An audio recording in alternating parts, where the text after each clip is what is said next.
Oh, hello everyone. My name is News Reporter Jack, and as you can see, I am here at the newsroom in Harlem with my friend the squirrel, and today, bad news for everyone.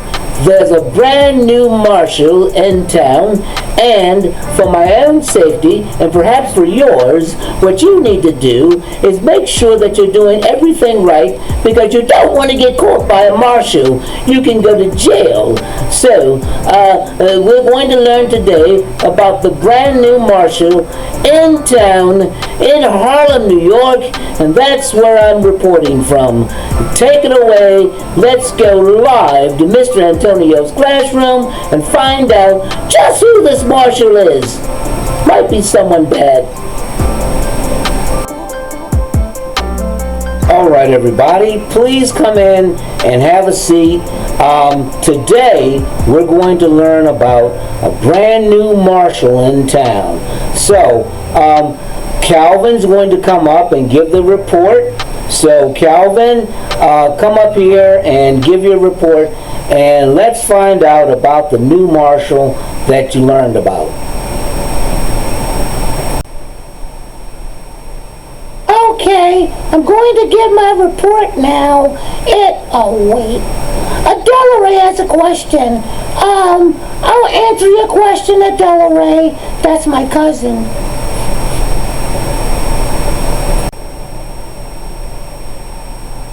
Okay, because we're talking about a Marshall, is anyone going to get shot? I just want to know. Marshall shot people. No, Adela. No one's going to get shot in my report.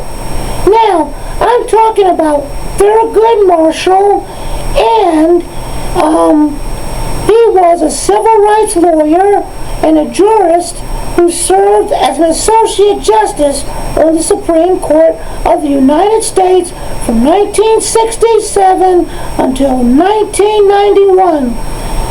He was the Supreme Court's first African-American jurist. Prior to his judicial service, he was an attorney who fought for civil rights, leading the NAACP Legal Defense and Education Fund. Marshall was a prominent figure in the civil rights movement, to end racial segregation in American public schools.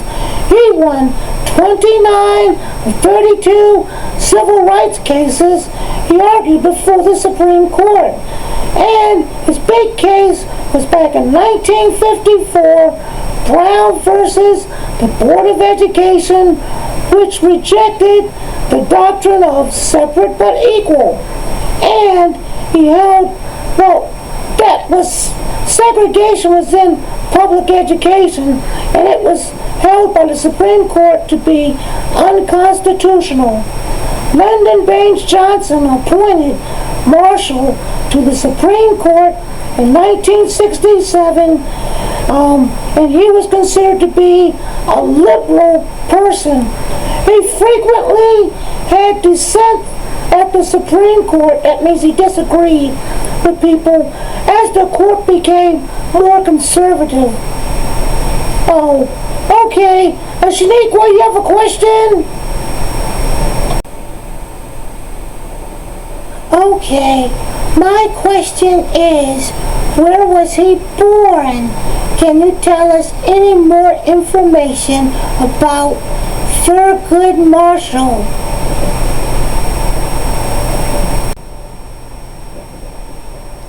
Yeah, I can answer that question. I'll answer it now. He was born in Baltimore, Maryland. Marshall attended Lincoln University and the Howard University School of Law.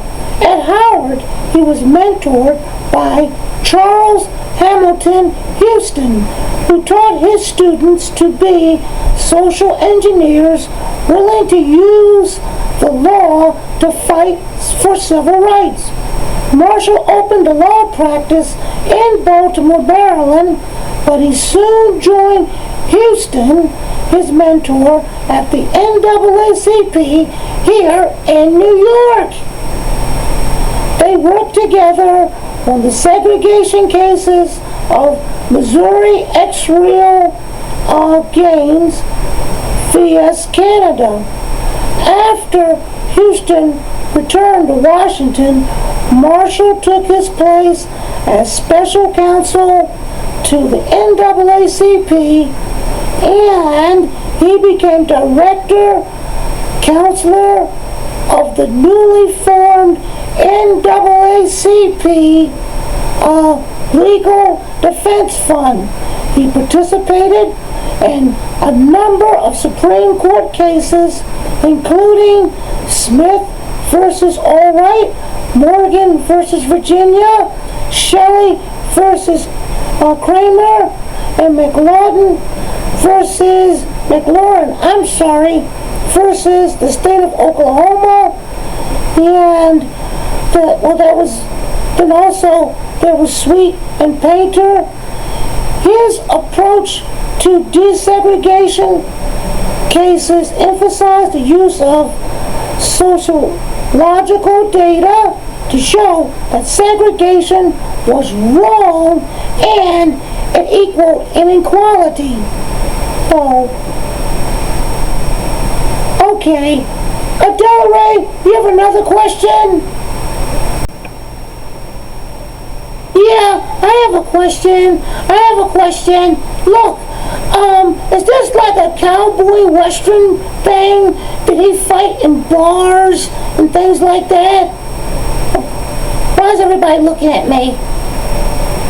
That's a good question. No, Adela Ray, it's not about bar fights or a western. Okay, let me get going. In 1961, John F. Kennedy, who was president, appointed Thurgood Marshall to the U.S. Supreme Court of Appeals for the Second Circuit, where he favored a broad interpretation of constitutional protections. 4 years later, President Johnson appointed him as the United States Solicitor General. In 1967, Johnson nominated Marshall to replace Justice Thomas C. Clark on the Supreme Court. Despite the opposition from Southern senators, he was confirmed by a vote of 69 to 11. He was often the majority during the consecutively liberal Warren Court. And but the period after that, a little bit after that, Richard Nixon made the Supreme Court more what they call conservative. So sometimes Thurgood Marshall found himself, he felt like he was by himself. But he disagreed with a lot of decisions. His closest ally in the court was William J. Brennan. Now Marshall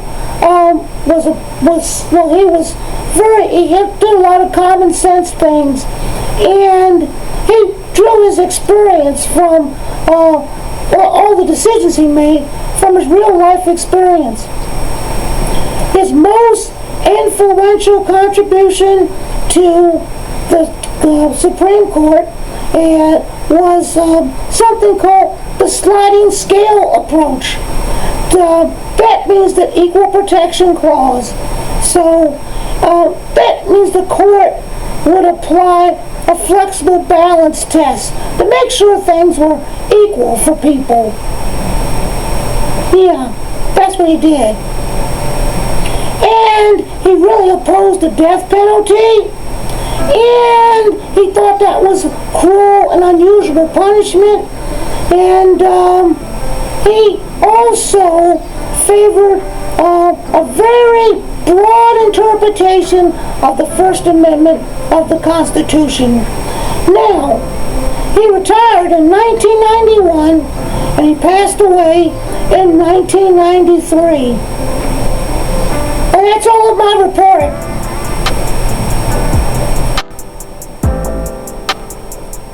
Okay, Calvin, that was very good. And thank you for your report. Like I said, okay, Calvin, that was a very good report. Now, we've learned something today about Thurgood Marshall, and next week, Adela Ray is going to give her report, and I hope it's not about some cowboys and westerns, but it's about an African American that made a great contribution to our society. So, Adela Ray, you're up next, and make sure you study, and please don't get confused and think that the new marshal in town is like the marshal in the Western cowboy movies. Oh.